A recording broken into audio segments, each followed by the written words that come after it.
જય દ્વારકાધીશ ખેડૂત મિત્રો, આજે આપણે દિયોદર તાલુકાના વાંઢા ગામ અને ખેડૂતનું નામ છે બાબરાભાઈ. હવે બાબરાભાઈએ છે ને અહીંથી આ ભાગમાં ગ્રીન ઇન્ડિયા ખાતરનો ઉપરથી ડોઝ આપેલો છે અને ઓલી બાજુ આ બાજુ નથી આપેલો, યુરિયા ને એ બધું અલગ અલગ ખાતર વાપરેલા છે ટૂંકમાં. હવે આપણે બાબરાભાઈને જ પૂછીએ કે બાબરાભાઈ, તમને આ પાક અને આ પાક જે તમે ગ્રીન ઇન્ડિયા ખાતર આપ્યું અને જેમાં નથી આપ્યું એમાં તમને કેટલા ટકાનો ફરક લાગે? આમાં હાલની પોઝિશનમાં તો 10% જેટલો ડિફરન્સ આમાં આવે છે. 10% જેટલો સમય હજી ઓછો લીધો છે. હા, એ તો તમે આપ્યું એને હજી 8-10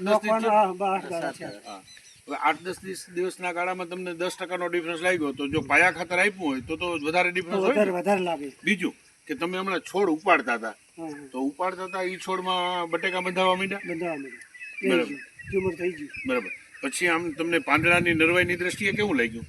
એમાં રાત દાડા નથી, એમાં અને આમાં રાત અને દિવસ. હા, આટલો ફરક છે. આટલો ફરક. સરસ ખેડૂત મિત્રો. બીજું પ્રભાતભાઈ, તમારે કઈ ચર્ચા કરવાની?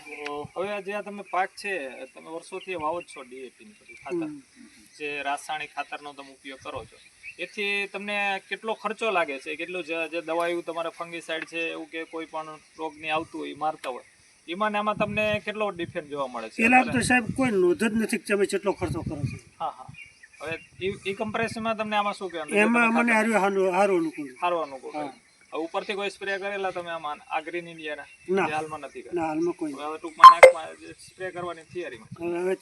હવે તમે આ 10 કિલા આપણે ઓલા કેટલા હોળ ગુઠાનો વીઘો થાય ને? 24 ગુઠાના વીઘામાં કેટલી બેગ આપેલી?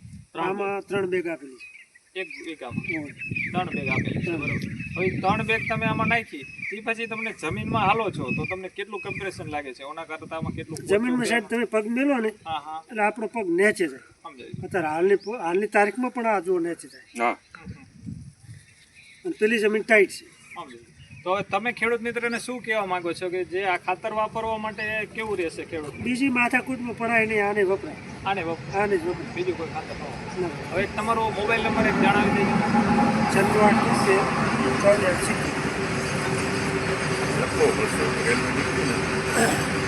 ઓકે ખેડૂત મિત્રો, વધારે માહિતી માટે કોઈ પણ માટે તમારે કોલ કરવો હોય તો કોલ કરી શકો છો વધારે માટે. અને આ ખાતર બને ત્યાં મારી એવી ભલામણ છે વધારે ઉપયોગ કરો બધા ખેડૂત.